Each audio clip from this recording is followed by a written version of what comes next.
Okay, so here we have a 2v2 replay from Ranked 2s with Nullptr and his buddy from Gale Force University. Just kidding, it's George Fox University. And, well, first I guess we can take a look at the ballchasing.com. Leave a link to this because I don't have all the time to look through this, but a couple of interesting things here that I noticed are some of the boost stuff is interesting because we have a lot of boosts per minute. Is that a reference to something? Less time with 0 boost. More boost it seems generally on the orange team, which is interesting to note. And if you look at the boost pickup heat maps, Nullptr picking up the middle boost 15 times, which I found rather interesting. Make of that what you will. But you can also see there's not a whole lot of small pad pickups, especially around the front. So that could be something to look at.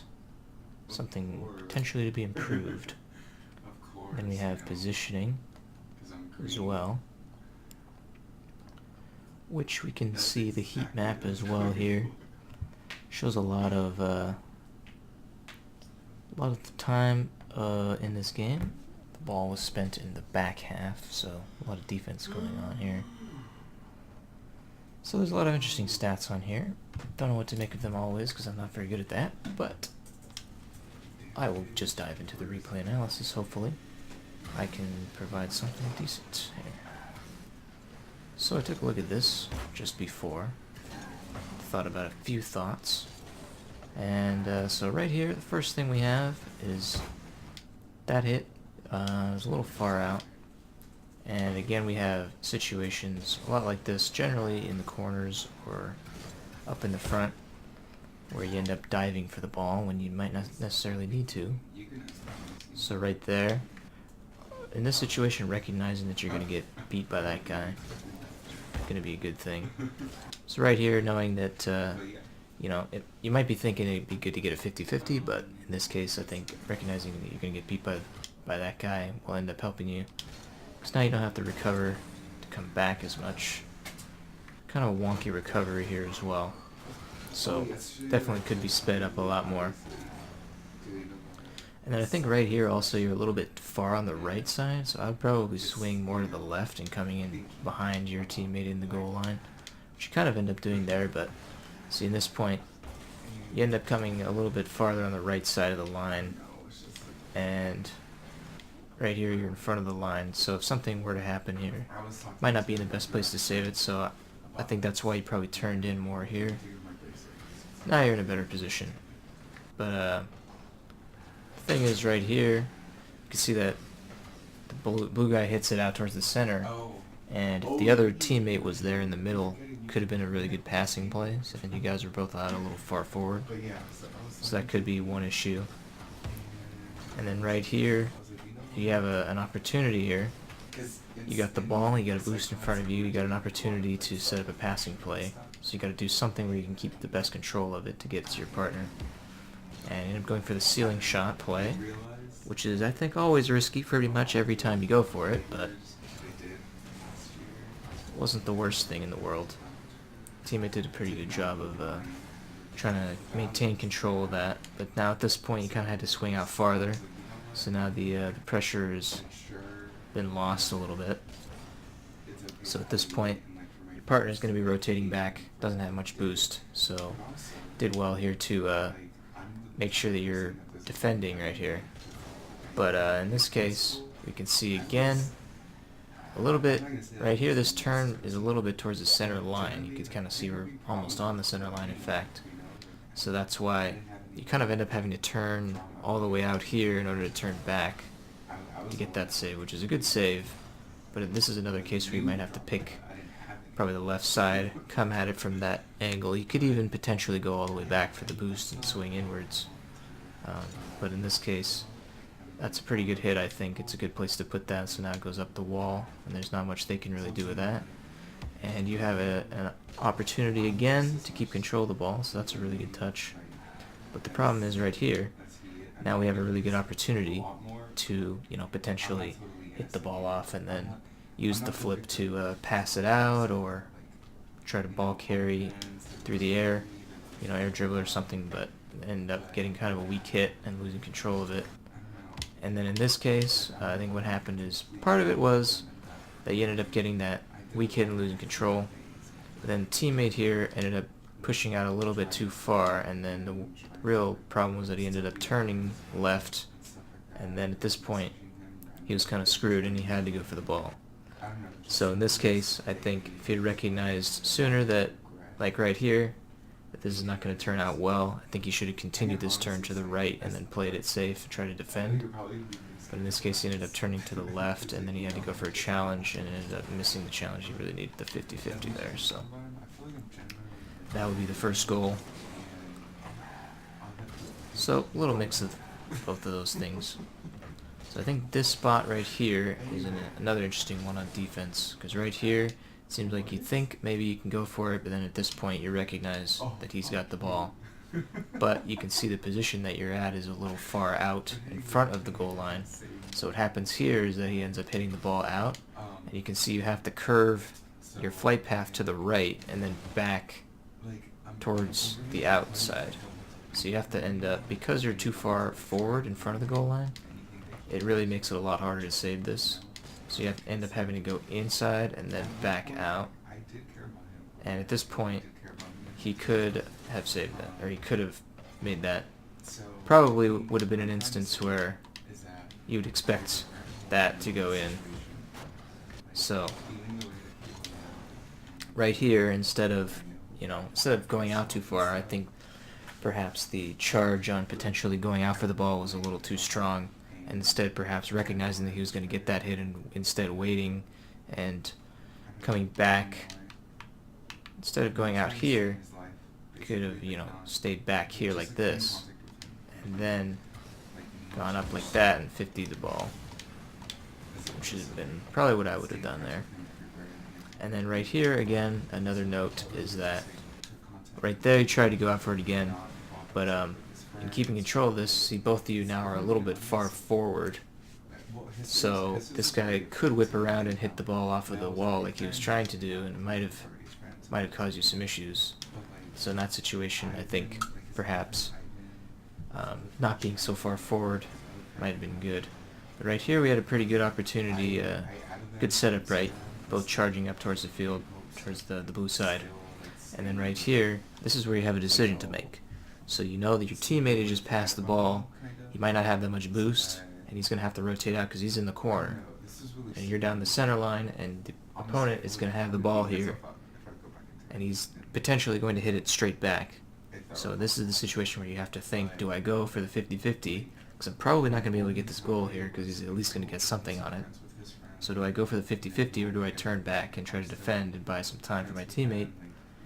And in this situation, I think you made the wrong decision by diving for the ball.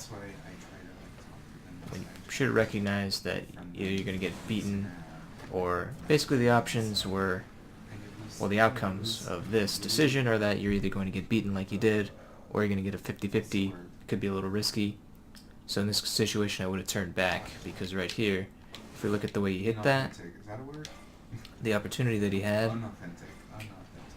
off of this hit right here, the way he hit it, he could have even hit it straight back towards the net, but the way he hit it, if his teammate was positioned out there, that could have been a quick counterattack. And either way, they end up having a pretty good opportunity here together as a 2v1. You can see from this angle pretty well how they have a pretty good passing play opportunity that doesn't really turn into much.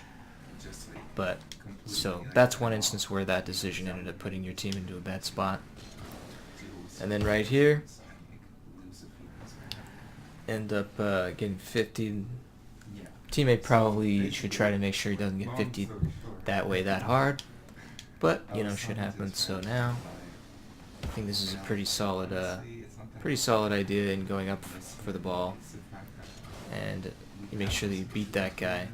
And in this scenario, it could have been bad, and it's a little bit of an awkward position to be in, but you end up getting the ball over him, which is what you really needed to do. And then right there, I think you could have been a little faster and more precise in trying to follow it, but either way, it's kind of it's far enough out that probably not going to get much on it, so that's why you end up out here with no boost, kind of in a rough spot. But the partner has enough time, the ability to give you enough time at least.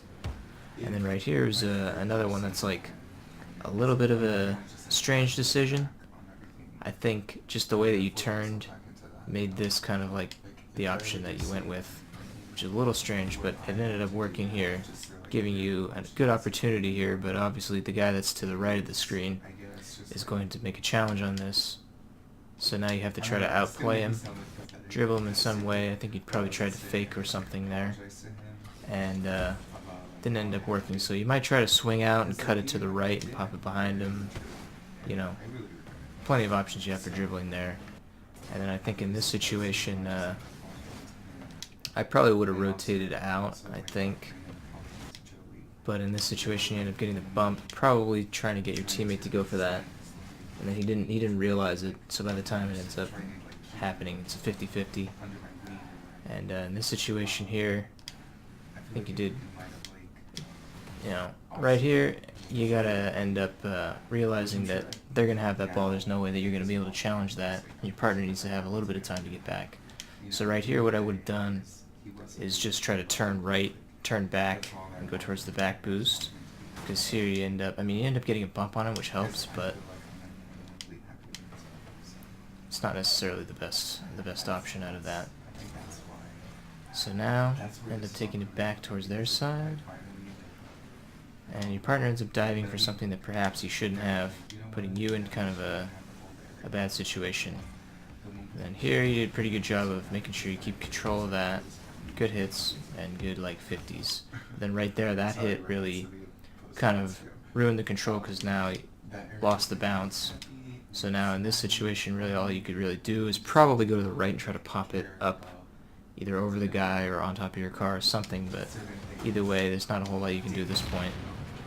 The demo works out pretty well, and in this situation you have a good option of being able to maybe pop it out off the wall and then try to hit it down to your teammate or something, but then that hit was a little weak. You end up getting it out into doing pretty well with it for what you had, but in that situation it's just, you know, it's a pretty tough spot where, you know, he probably shouldn't have gone for that knowing that the other guy was going to get there faster. So in this situation, after you kind of lost control of it with that one hit, it's already kind of over with, so at this point I would have just turned left and gone straight back. Because then that happens, of course, and now he's way out of here with no boost. And then in this situation was another one where, so you end up coming back here and going a little bit too far to the left, where I would have swung to the right, like to the right post and come in that way. Kind of pick the right side, because now in this case you're right down the center line. And then so he could shoot it, yeah, but now since you're kind of in the middle, if we just look the way you're facing, you're kind of like facing this way. So you were here, and then you ended up realizing that you should be more on this side. So he has places to shoot that you can cover, but the thing is that, of course, right here, his passing play didn't end up turning into much. But if they had played that a little better, then that could have been another passing play that right here, you know, in a really bad spot, there's nothing you could do to save that up in the top, from your perspective, top left corner here. And then so you kind of recognize that sort of reset by turning around here. And then that was like, you know, trusting the hit. And that was a good hit right there, I think. But of course, you know, you're trying to just get it clear at that point, and you know it's not really going to do that much. So at this point, you know, it's pretty much lost, and you just kind of have to try to reset back. So right here, I don't know if I would have stayed out this long to get this demo. I mean, the demo ends up working here in this case because the teammate on the blue team didn't know what was going on. But I think in this case, I don't know where this was, probably around here. After this hit, at this point I would have expected him, of course, to slam it back. So I probably would have turned back. Probably here would have probably gone back to the right and then behind my partner. But in this case, it ended up working out because he ended up trying to pass it out. And so this whole turn of events was pretty good, trying to get the demo again and then swinging around and doing well with it to get the goal in. It was really nice, tying it up.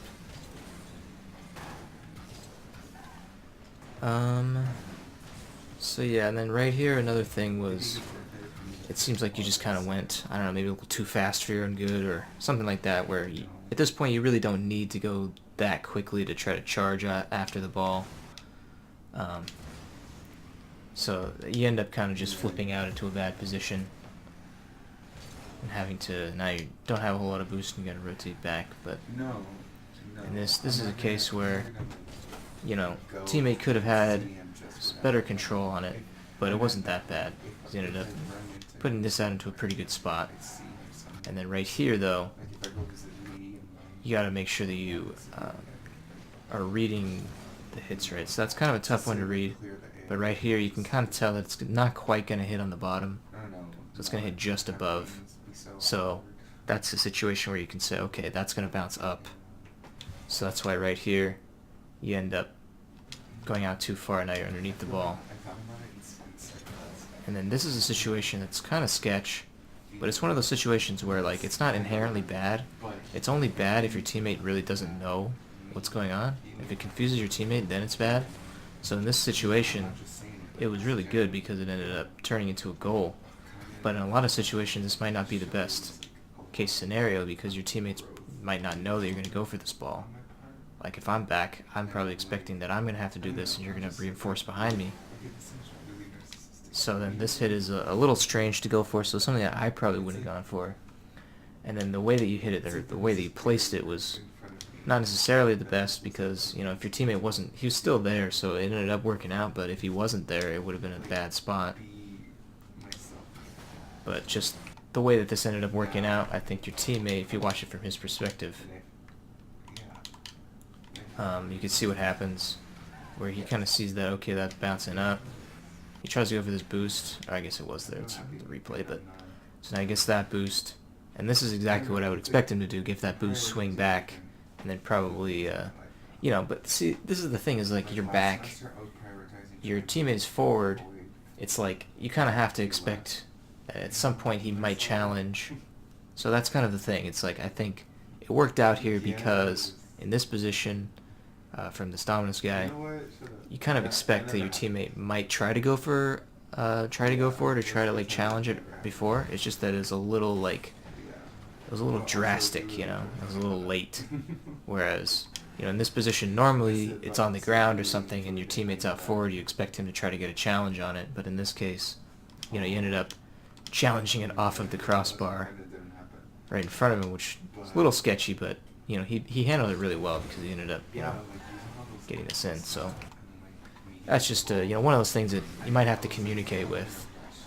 But like I was saying, in that situation as the Dominus player in that engagement, if that was me, I would that would be a point where if I don't know the teammate, if it's a random or something, I would probably think, okay, he might go for this, he might try to challenge it, so that's where I'm gonna not go so quickly. I'm gonna wait and I'm gonna see what happens, and then if nothing happens, then I'll try to wait as long as I can, maybe, and then I'll go for the save. So, and then this is an interesting one because he hits it off of his own backboard. And then again, right here is another situation where, you know, recognizing that you might get beat is pretty important. But I don't necessarily think that this decision is the worst